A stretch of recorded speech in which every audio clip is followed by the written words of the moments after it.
Good morning, everybody. It's October 24th, 9:15, getting ready to kick off in the market here. We had some economic news, and we had Mario Draghi, the central bank, European central bank guy, chipping his teeth, wobbled the market a little bit, took a fade down, popped back up. Lots of markets doing earnings today. I seen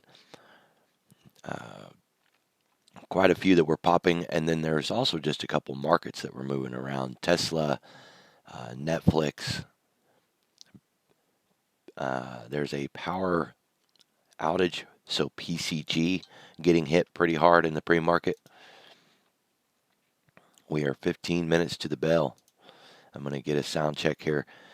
Good morning, everybody. Can you hear me? Let me get a sound check.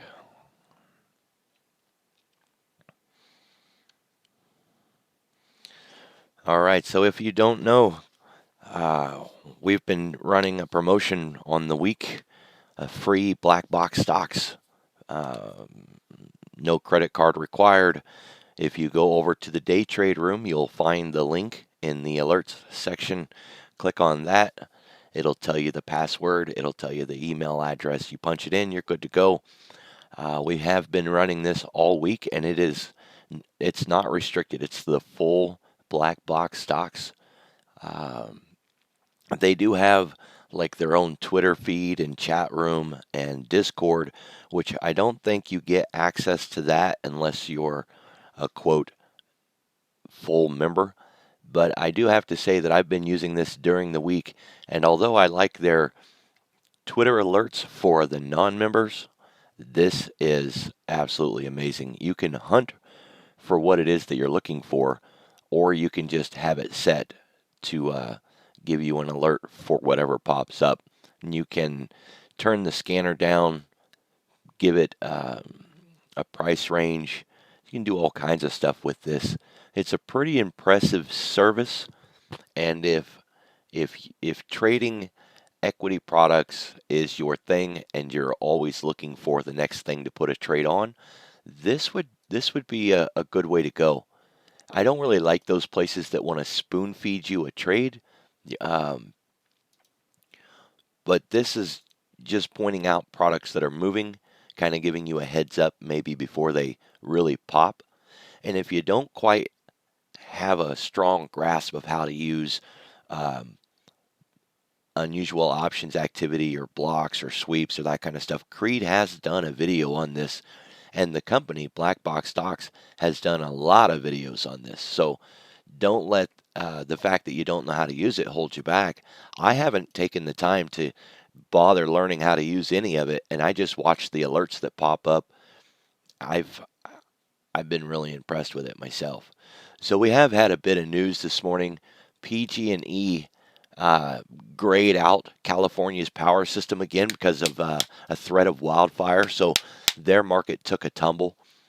I noticed that the mega stocks were moving, and then Twitter, Netflix, uh, up quite a bit in the pre-market. So things are moving around a little bit. The central banker from Europe, Mario Draghi, was chipping his teeth this morning, and he kind of moved the market around a little bit. And then we had some economic news that also moved the market around a little bit. So we've kind of been tossed a bit, like a small boat in the ocean. But if you trade futures, you certainly had enough volatility this morning to already be day done.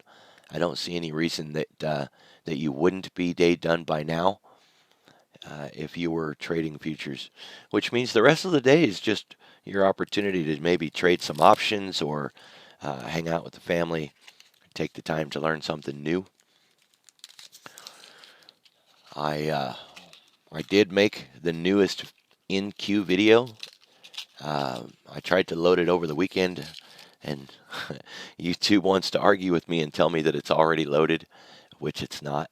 So I haven't had the opportunity to go in, and I don't know if what I got to do, maybe just change the name of it, or I don't know, but I'm arguing with YouTube about it's got some kind of algorithm in it that tries to help you prevent posting duplicate videos, and this isn't a duplicate, but it thinks that it is.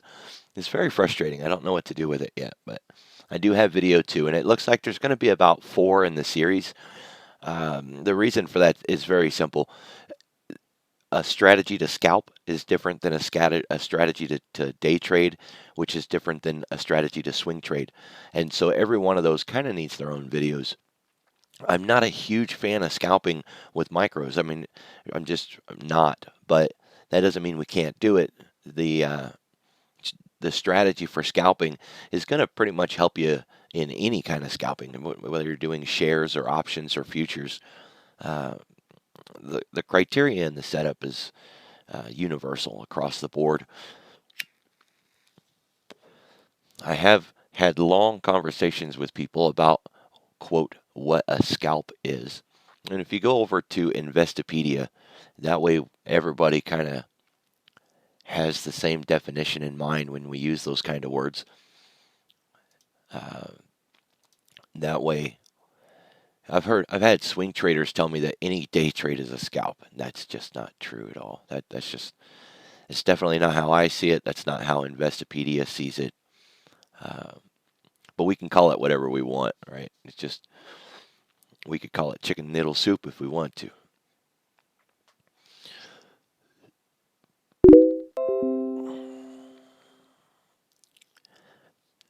No, I have not seen Gust lately. I have had absolutely no free time to do anything.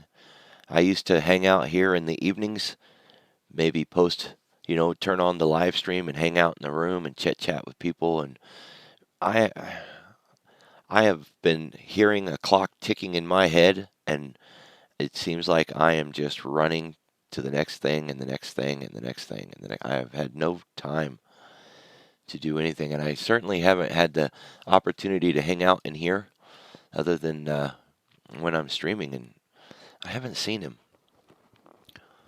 I used to see him more in the towards the lunch hour or into the afternoon, and I'm gone by then. The last I knew, he was using Trade and it was working out really good for him. Maybe he hit it big and moved to Bali.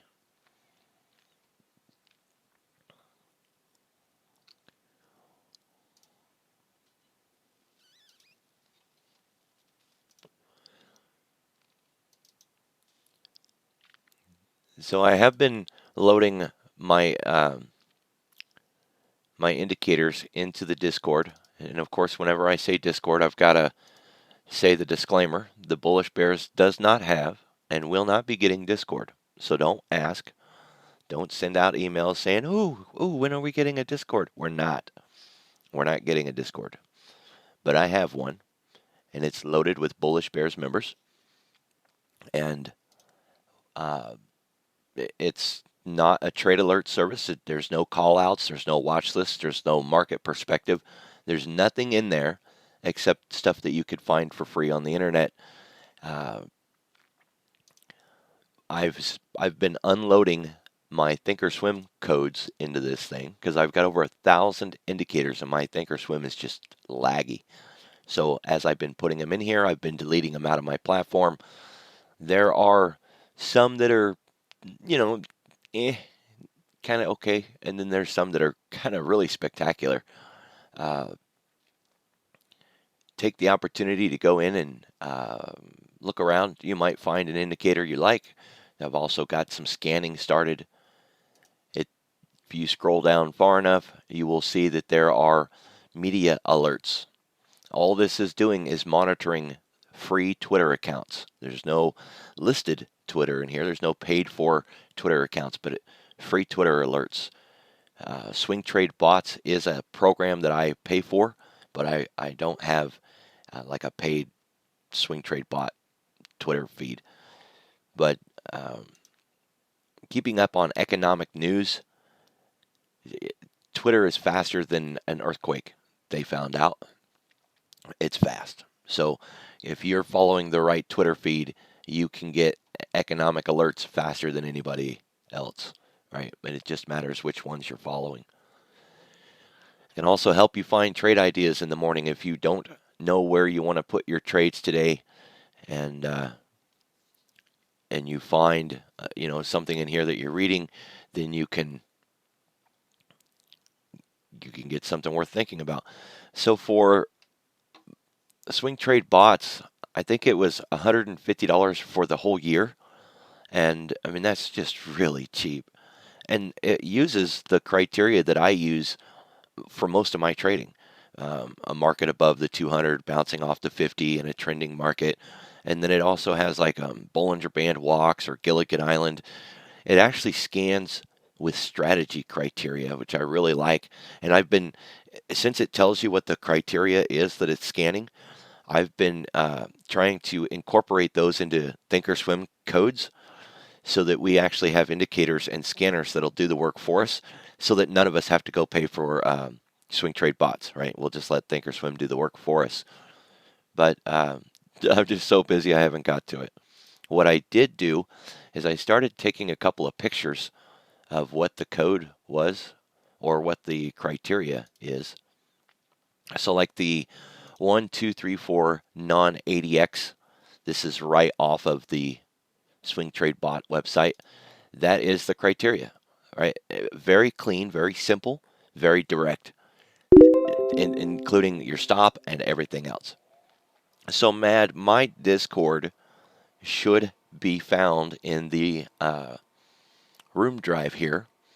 Just like all good things that we don't want to lose, we stick it in the room drive.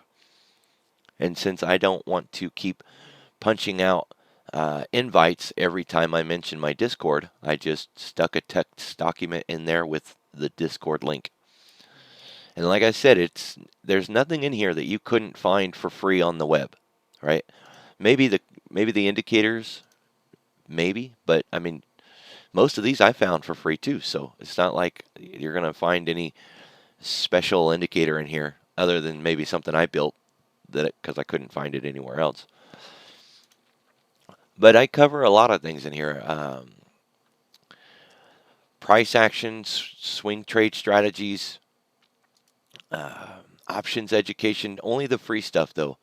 If it's options education that like what I've made, you need to be a member of the Bullish Bears next level training library, and then you would go to you would go here to our website and look up that stuff.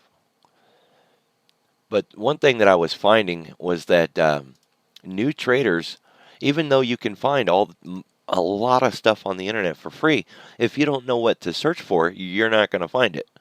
So my Discord is like a really big table of contents, right? And then maybe I got 2 or 3 videos in there that I found very, very useful, just to kind of highlight some bit of information. But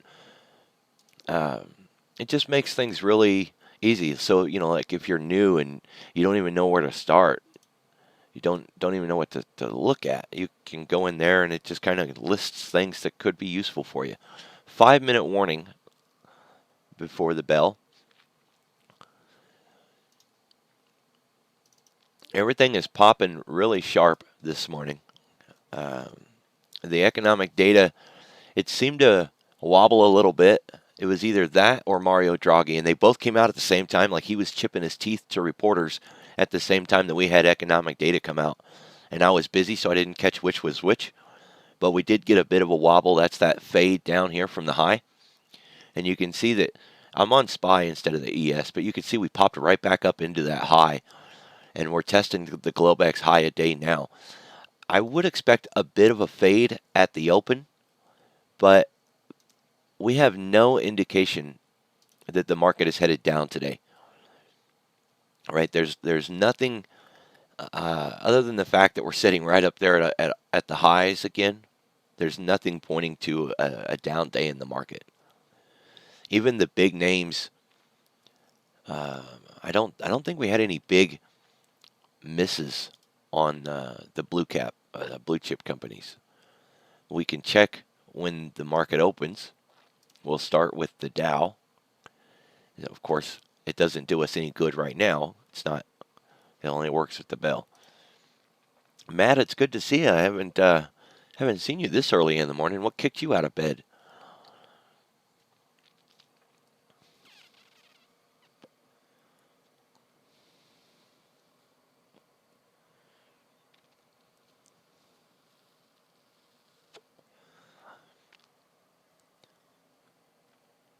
Ah, that's the way to do it. Yeah, cancel an early meeting and get after it, huh?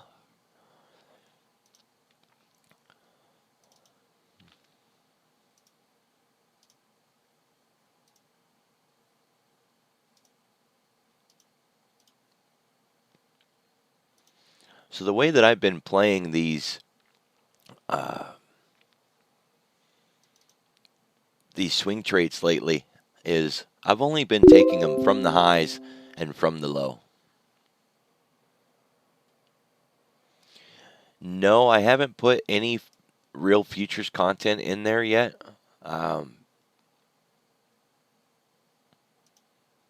that's gonna, like I said, anything that you have to go into the bullish bears for, you're only gonna find on the bullish bears, right? If it's something that is for our members subscription, that's where you're going to. I won't put that stuff in my Discord because my Discord does have some people in it that are not from the Bullish Bears or who are not yearly members, and they shouldn't have access to that stuff, right? Because they haven't paid for the yearly services, so that's not mine to put on there. You know what I mean?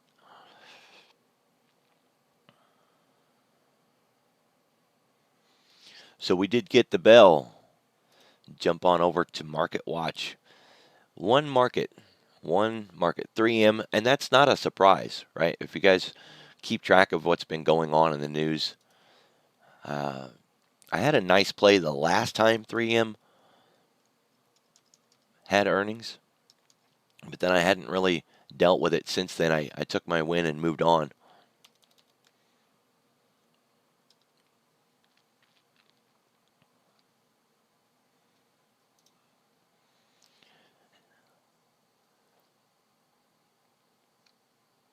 Boy, that cloud is just, when it overlaps, it just gets dark. Don't think I like that. Support and resistance zones. It's based on multiple TPO. So 3M did come down and tag that 200 in the Globex.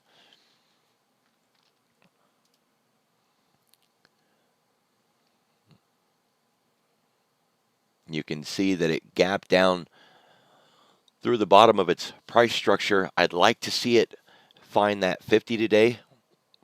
So if you're looking for a short opportunity, at least you'd have a target, right? From 65 to 62.5, good $2.50 move. I don't think that's reaching too far. It's just be careful when you're dealing with earnings options. They don't price correctly.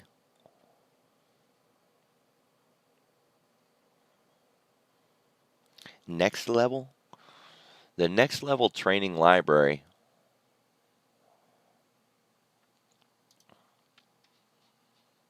would be you go to members, next level training library. So not sure where you were looking, but that's where you find it.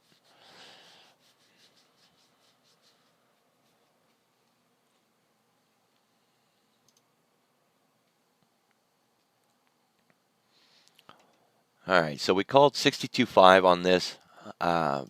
If you got multiples, if your account's big enough, you take multiple trades. Maybe you just look to start fading out at that point. Leave a runner on, see how far you can get. Jump back over to Market Watch and see what kind of money flow we got. So we got a 2010 and a 10-1. No divergence in the money flow at all. This is all looking really positive. Jump over and take a look at the S&P. spotted the divergence yesterday in the Dow before anything else, and it made for a really nice trade. The reversal was easy to see yesterday, very clear divergence. We got a really strong AD, really nice money flow. There is nothing pointing to a reversal in this market today. So unless we get any kind of economic news or activity that is negative, or some kind of social media interaction,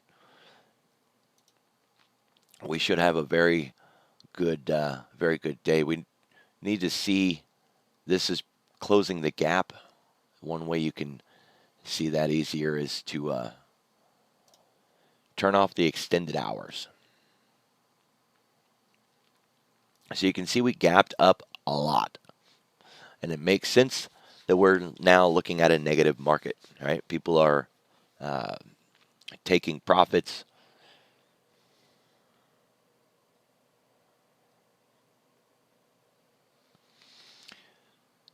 It's a multiple time frame indicator. It's multiple support and resistance based on these time frames up here, and based on the time frame that I'm on. So three time frames.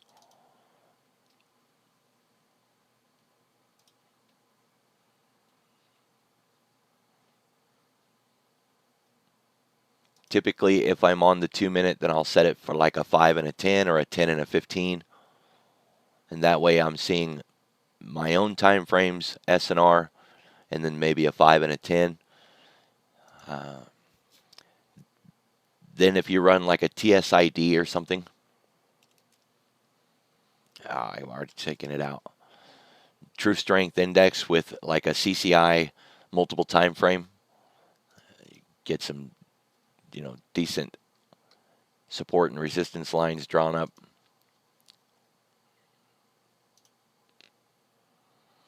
Just does it all just liking how it does all the work for me. So, Chase, I see your question on earnings. I don't care to trade earnings personally because I have a small account. Now, that doesn't mean that we don't do it. In fact, I started a video series on earnings based on volatility plays, because new traders see social media where some fool put on a lottery ticket for $20 and made $1,000. That. And they're lottery tickets. You could go to Vegas and bet on black. You could just go buy a lottery ticket at your local gas station. That's not trading, that's gambling. Now, if you still want to do it, I'll certainly help you develop the options spread, maybe help you try to limit your risk or protect yourself as much as possible from a negative trade. And if you're new to options, you might not understand stepping outside of the expected move, and the idea that implied volatility isn't real on an earnings trade. So those factors for a new trader is very difficult to grab a hold of. And if you need help with that, I'll certainly help you with it. But I don't promote pre-earnings trades. Once they've reported and the announcement has been made, heck yeah, pile on, right? Because at that point, a direction is defined. They either missed or they hit. The market's ripping in one direction or another, and then we hop on for the ride.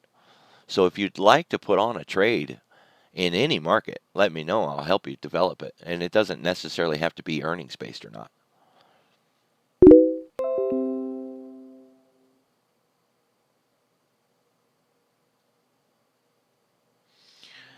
Yeah, Mad, I had done a video series on futures based on this one specific strategy, but it's a very, very new strategy. And the person who developed it, even though I gave them all the credit, they said, "Hey, that's mine. You can't teach my stuff." Okay, cool. So I quit teaching that. I've been developing a new one because he's doing it on the ES and does not cover micros at all. So I'll be doing a video on micros trading. And, I wasn't trying to step on the dude's toes. But that's why if you're looking for something that isn't there, we pulled it down. They said that's not yours to teach. So, okay.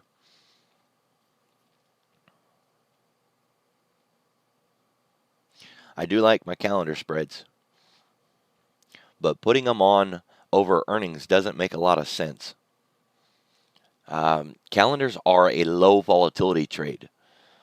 One of the examples that I always use is my favorite, Campbell's soup. If you take Campbell's soup and you go out to the daily chart and we put on the implied volatility, come on, there it goes. A calendar trade expands a calendar trade when the volatility is really low. And as the volatility rises, my trade expands and my target gets a lot bigger. Normally, if we put on a calendar, we've drawn a bullseye, right? You put on a calendar, say at $48. You need price to be as close to $48 as you possibly can get to be profitable. The closer, the better. If the volatility declines after you've gotten into the trade, then it makes it very hard to be profitable, and you better be very right. Whereas if you get into the trade and then volatility expands, you can be $4 away from your target and still not be in a losing trade. It might not be profitable at $4 away, but it won't be a loser. Right? Sometimes defense is just as good as offense.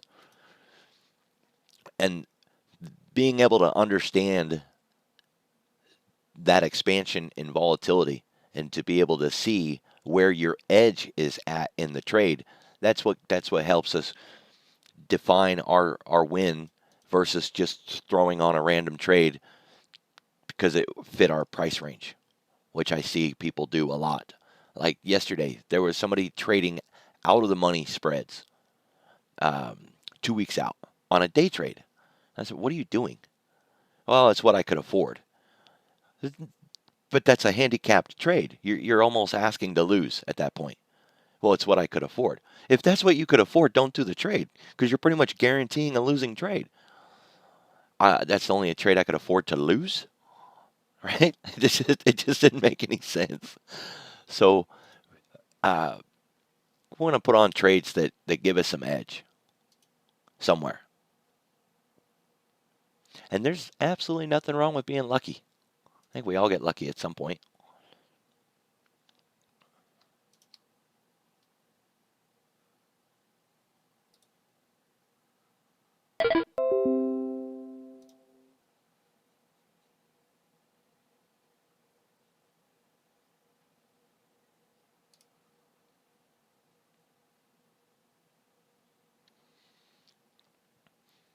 What is with my Thinkorswim? I've cleaned out a ton of indicators, so I know it's not bogged down.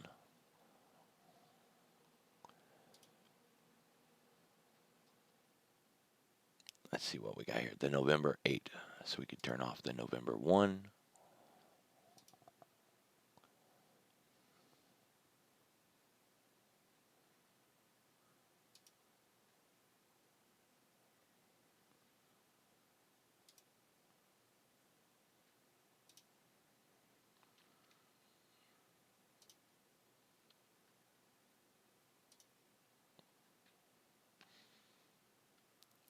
My goodness, look at this thing.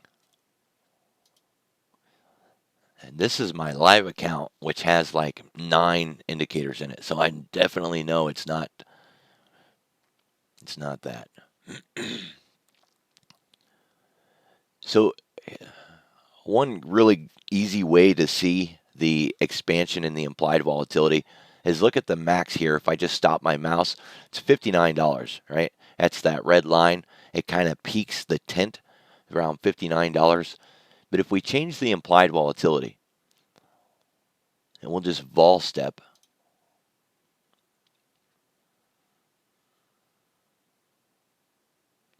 and I'll park my mouse. It doesn't really matter where, anywhere. You see the yellow line is on top. As the volatility goes from 24% all the way up to 44%, with price not moving at all, because I'm not moving my mouse, I'm right at $47. I'm like a penny off. Without moving my mouse, just from the expansion in implied volatility, our trade would go from $11 all the way up to $31. That's a $20 increase in implied volatility. So we haven't even stepped through time or done anything like that. Just only from implied volatility, the trade expands a lot, right? So you definitely don't want to make it a habit of putting on a calendar trade for an earnings play, because you're going to get vol crushed. And if you get vol crushed, it's going to suck the value out of your trade instead of expanding your trade. So if we go back to vol step, instead of being +5, we go -5. So now you can see that that top line, the yellow line, is no longer on top. As soon as we get to the break even, it instantly flips across to the bottom. And if I pause and hold my mouse there, you can see we go from a $12 to $11 trade to being minus almost $2 from nothing more than a crush in implied volatility. Now, it's hard to see when we would get a spike of 20% vol, but I know that we can very easily see a crush in 20% vol. And that doesn't mean you couldn't be profitable. If you were anywhere near where you need to be by expiration, you can find some value in the trade, right? So it's not to say that you can't be profitable, but if you know that we can trade implied volatility, if you know that, right? Because when it comes to earnings, what do we know? We know that we can't predict the future. Even if they've had a good year, their forward guidance might suck and they can crash. So we can't pick direction beforehand. We know that. We can guess, but that's a guess. But what we do know is that it's going to take a volatility crush. So if we think, I think it's going to go up, then we want to put on a positive trade that will also make money from vol crush. If we think, oh, it's going to go down, then we want to put on a negative trade that's going to make money from vol crush. Either way, we want to make sure that we make money from vol crush, right? That way, if we're wrong, if we thought it was going to go up and it goes down, we won't get hurt as bad because the vol crush will help us make some money. If we thought it was going to go down and it goes up, same thing. We will get hurt, but we won't get hurt as bad because we'll make money from the vol crush, right? So if you're building a trade for earnings and you don't care about the vol crush and you're wrong, then you're really wrong, right? Then it's really going to hurt. And instead of taking a small loss, then you take a big loss, or you're struggling, right? Because a lot of those that report pre-market, you're in the option. You can't get out of the darn thing. You're going to get hurt because no stop in the world is going to help you, right? Iron condors, yeah, yeah. Um, I had read some really good stuff from Kirk at Options Alpha about iron condor plays for earnings. Um, but you got to have a bigger account for that. It's definitely not something that you can do on the smaller accounts.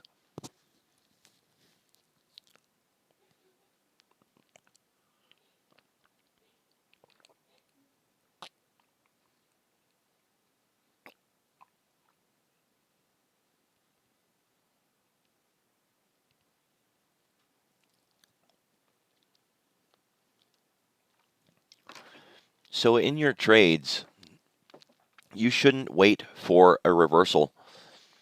Well, let me say that differently, because that's not true. I don't wait for a reversal. Okay, I know where I want to get out. It hits a target profit for me, and I'm done, and I bail. I don't ride price, but there's a reason I don't ride price, right? Because I only have one. If I had multiple options, yes, I would definitely trade for the reversal, right? I'd fade my position out to where I have nothing left but a runner. And then if I identified a market reversal, then I would kill my trade at that point, right? But I don't. I only have single trades. If I put on a spread, it's one spread. One in Amazon or one in Apple or one in SPY. I don't put on SPY five of them or five QQQ trades. So I can't fade my positions. So I don't wait for reversals. If I pull the trigger, I know exactly where I'm getting out. 20% profit, 10% loss, whatever. I know, and I'm done, and that's where I go. Um, trying to find or identify reversals, as it's not as bad as you would think, right? It just depends on your time frame. So if you're trading intra-week, meaning you have a Friday expiration options, your best charting is going to come from the 4, the 1, and the 30-minute time frames, right? That's going to be your main chart for analysis. That doesn't mean you should ignore the daily and the weekly. Of course, I'm not suggesting that, but the reversals start from the inside out. So you'll see it on a 1 minute, 5 minute, 10, 30, because that's the way it goes. Trend is identified from the large time frames down, and reversals are identified from the small time frames up. There's a mixed balance of that, right? If 4 is your biggest time frame, 30 minute to an hour would be your sweet spot.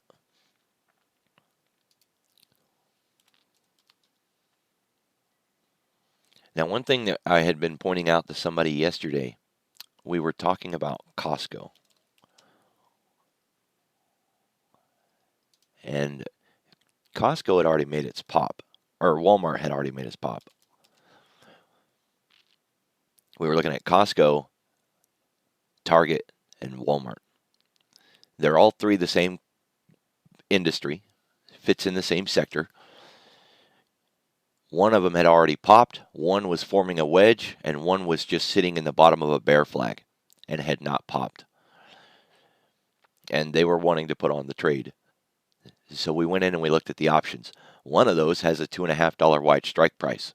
Throw that one right out the door. But it had a higher implied volatility too, and it had a greater expected move. Expected move was $3.71 versus $1.50 between now and Friday. Had the $1.50 expected move had a lower implied volatility, obviously, right? That's why it was a smaller move. One of them had a market maker move for 50 cents on the day. So when we put all three of them up at the same time and we're watching them, we saw the reversal coming in early, right? And it was a fade on the day. It wasn't a reversal, it was a fade.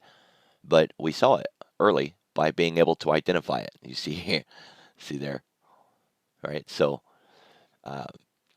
depending on which of the three you were watching, you would have spotted that quote reversal or fade or however you want to, whatever you want to call it. If you're watching, I don't know. I don't see that you mentioned a particular company. But if you're watching AMD, don't just stare at AMD, right? Go look at Intel. Go look at MU. Go look at any other company that also does chipsets and see if they're running in correlation or if AMD is the odd duck out. And sometimes AMD really is the odd duck out. It doesn't give a shit what the other chip sectors are doing. It just does its own thing. It's one of the reasons a lot of people like to trade it because it doesn't correlate often. But when it does correlate, oh man, it moves, right? So it's a mistake that traders make a lot. They think, oh, I'm in Tesla. I'm going to just stare at a Tesla chart. Why? Everything else that connects to Tesla is also moving around. One of them is going to give you a heads up, an early warning, a reversal, a reason to increase your position size, something. You will see it on another time frame. And if you can't find what correlates with Tesla, try a different product. Try Finviz or maybe Koifin to figure out what else correlates with Tesla. What industry, what sector, what ETF products. Or Netflix, right? Netflix isn't the only streaming service anymore. AT&T does it, and there's Hulu, and there's Disney, and all of them. They sometimes correlate. They sometimes fight against each other.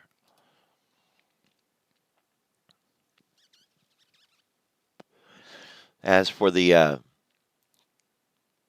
credit spread, yeah, credit spreads with my small account is something that I do a lot, especially into day trading or right at the bell trading. And the reason for that is because I can take a credit spread at the money. Most credit spreads, when I first started trading credit spreads, I was building them asymmetrical. And that's just a really fancy word for saying I was building them out of the money. right? So if you build a credit spread, let me go into something a little more expensive.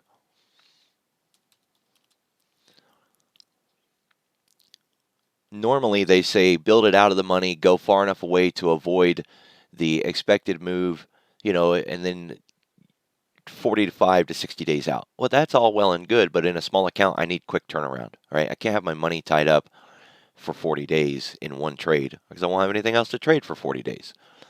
So we had to adjust everything. So then if you start bringing it in to a smaller time frame and you get to playing with Friday's expiration with a credit spread and you go asymmetrical or out of the money, it's lopsided. This is a $17 profit with $200 of risk. That ain't going to work for me. You know what I mean? That doesn't work. Is it a safe trade? Yeah, probably, right? We could go do analysis on it just to identify how far away we are from the expected move, but it's probably a pretty safe trade. But here's the problem. You can win one of these 10, 11, 12, 13 times in a row. That one loser, it's going to be a complete loss. There won't be any salvaging it, and it will wipe out all of your gains plus some because it's 200 freaking dollars, right? And in a market that's just really strong bullish, like what we were running with most of last year, you could put those on all day long, right? And literally take it to the bank. But in this current market, where one day we're ripping into all-time highs, and then the next day, before the market opens, we're falling to new lows, that isn't worth the risk, right? What do they say? The juice ain't worth the squeeze.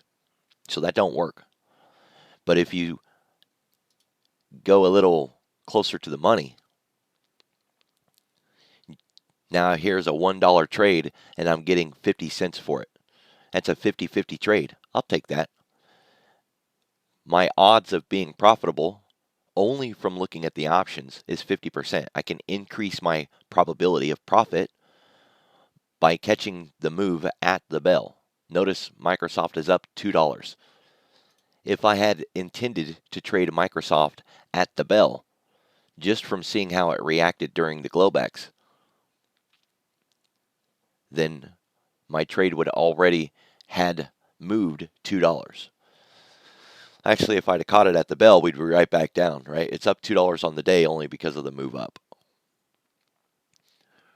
But that would be taking a trade at the bell, looking to hold it between now and expiration. Whether you do that on a Tuesday, a Wednesday, Thursday, do it on Friday morning, doesn't matter.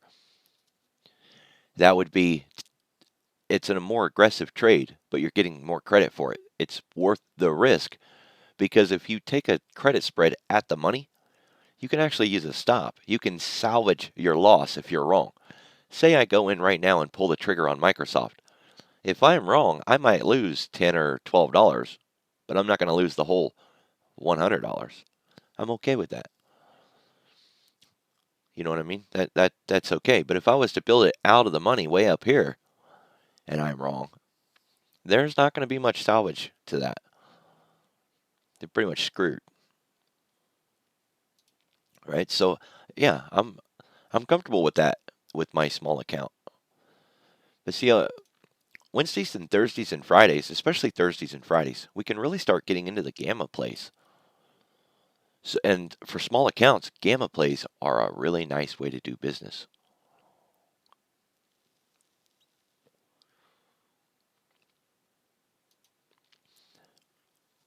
Gurn is one of the markets that usually has a high gamma, and XLF.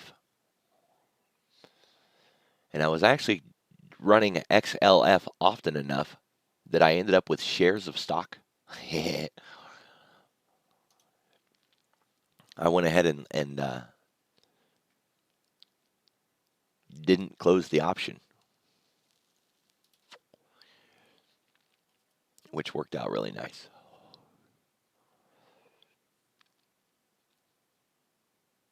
So here, this scan is only looking for gamma greater than $3 with 2 days to expiration. AKS, Gurn, and JCPenney's Not sure what HL is.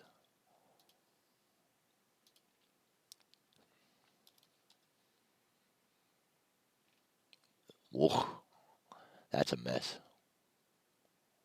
I don't know if I want to play with that. I don't know if I would play with J.C. Penney's either.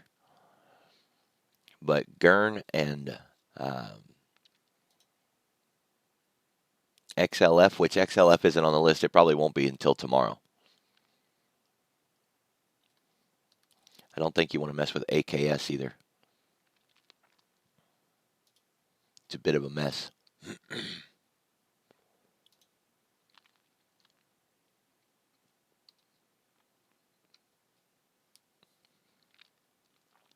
But the trade is very simple, right? That's one of the nice things about it. It's a very simple trade, and it's a low, they're called low probability trades. Everything is fair and balanced in the marketplace. If you have a high probability of success, you're not going to have a very high reward. If you go with a low probability of success, you have a very high probability of reward. You can see here that if I buy this $9 call and we move one strike price, I can sell it for $50. That's a high payout reward. Look at the gamma, $3.07.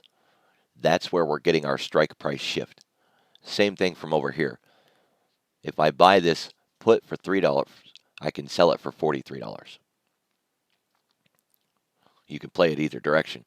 That's got a gamma of 336. That's a gamma play. That's a very simple directional play for $9 or $3. It doesn't have to be a lot of money.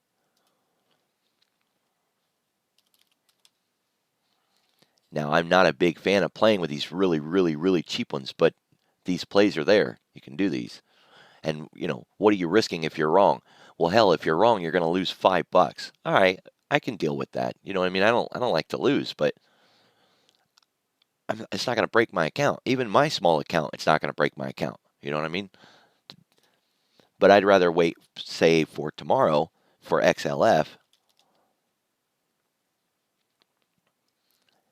And usually, XLF, you probably won't see $3, but you'll see $2.50 on XLF for the gamma. All right, see, it's still a little low in here right now. By tomorrow, though, it will have picked up quite a bit. And it's a pure directional play. It's no different than going in there and taking a shares of a stock. And what I like to do, especially for XLF, you catch that booger right at the bell with a direction in mind, and you trade it. Remember, we only need one strike price shift to see that full profit. And the option doesn't sit and wait before it changes value. You know what I mean? You don't actually need to see the swap between the strike prices. As it's all dynamic, as the market moves, it will gain or lose its value. But I like to get that strike shift.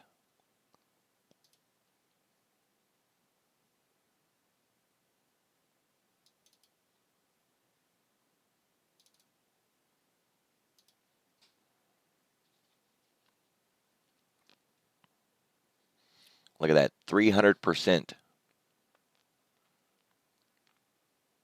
That's crazy.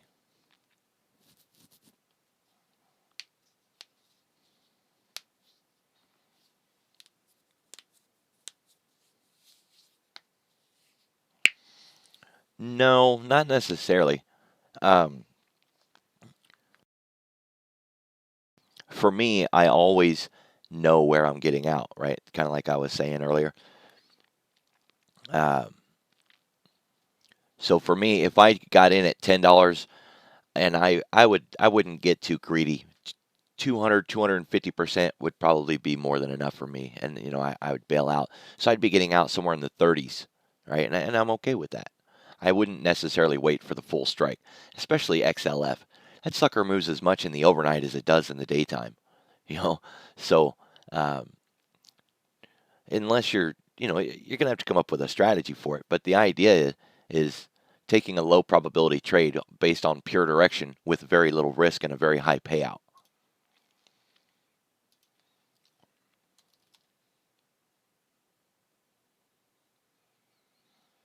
I'd say probably the economic news.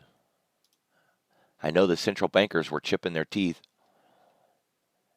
Let's see.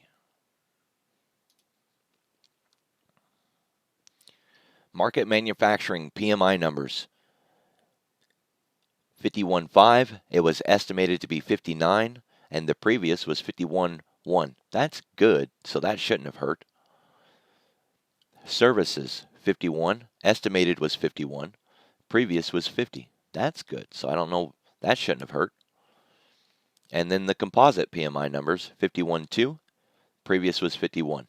So that's a good number. Home sales 701. Estimated 702. So that hurt us. Revised 706. New home sales negative 7%.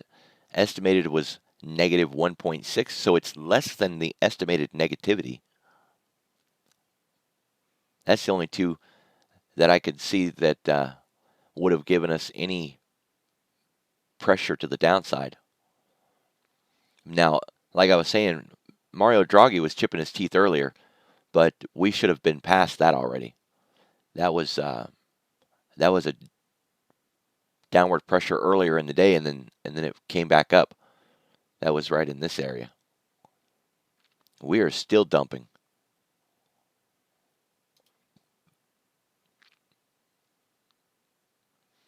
Got 71 declining markets in the S&P. That would answer your question, but I don't know why they're declining all of a sudden. Once I start live streaming, I'm blind. I have no idea what's going on media-wise because I can't monitor Bloomberg and the marketplace through social media while I'm also streaming.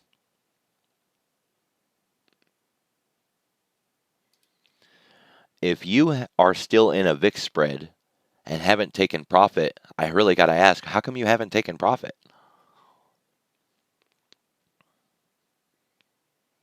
And which one are you in? From the low? From the 13.5 that we took last week or 2 weeks ago? This should give you a really nice pop today. And, I mean, take it while the taking's good, right? Don't wait for it to try to come all the way up here. There's nothing wrong with taking profit at any time.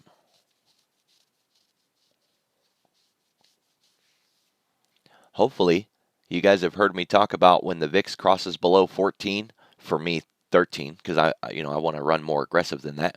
13.5 for me. To take a trip to the upside, because if you did, you had an opportunity to get into the trade yesterday, or what is that? Thursday, Wednesday, Tuesday. How high of a target did you set, Vulcan? Because I mean, it's not unrealistic to expect 30-40% profit.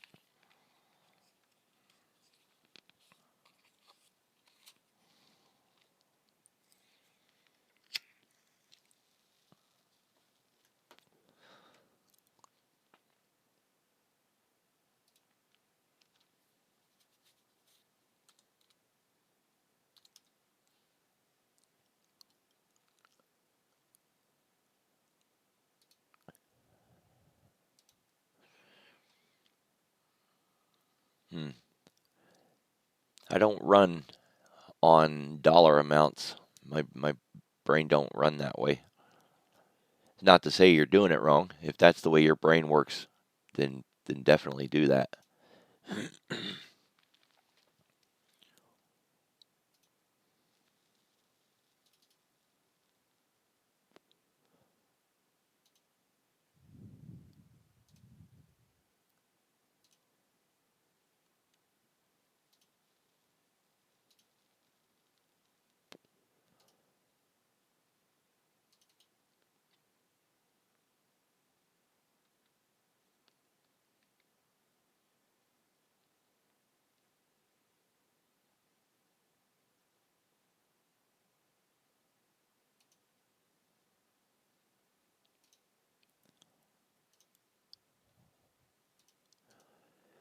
Oh my goodness, Thinkorswim. What a dog.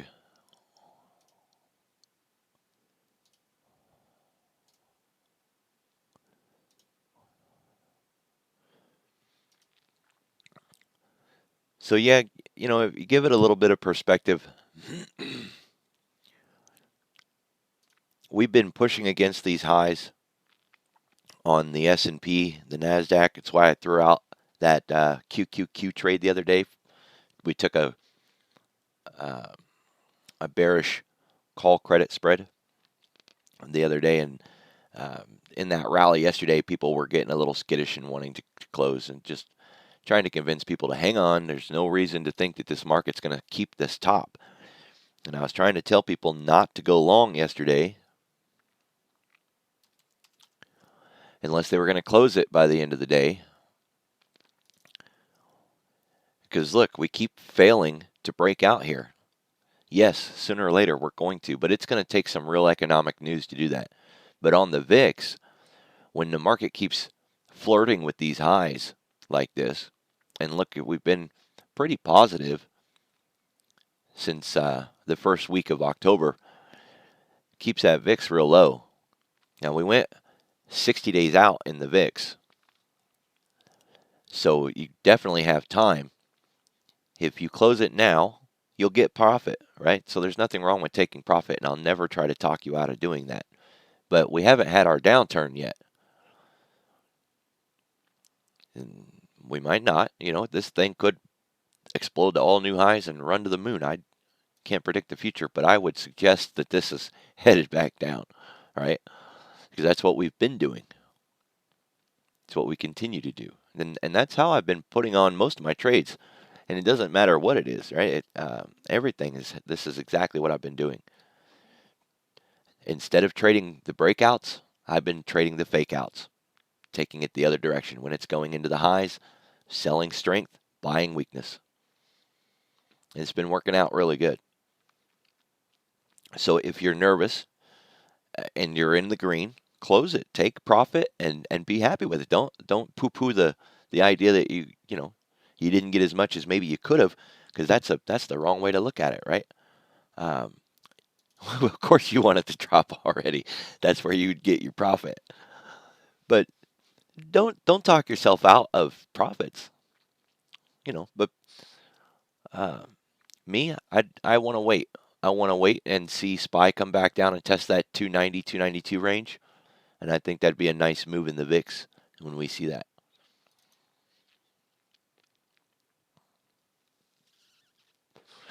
And it is important to point out that even though the market is down today, it's not down a lot. This isn't like, clutch your pearls kind of drop in the marketplace. This is just a small move. This is nothing, right? And on the ES, we're flirting with that cog line. We gravitated there.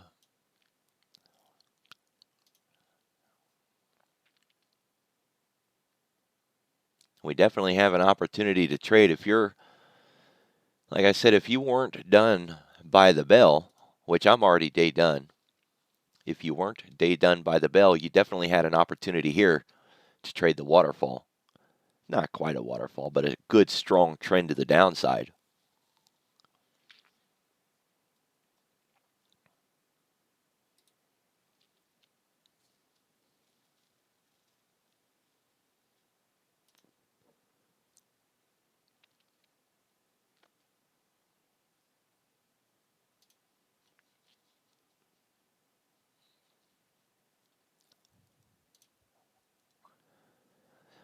All right, for everybody listening to me on YouTube, I'm going to kill this stream now. The Bullish Bears does have a 14-day trial.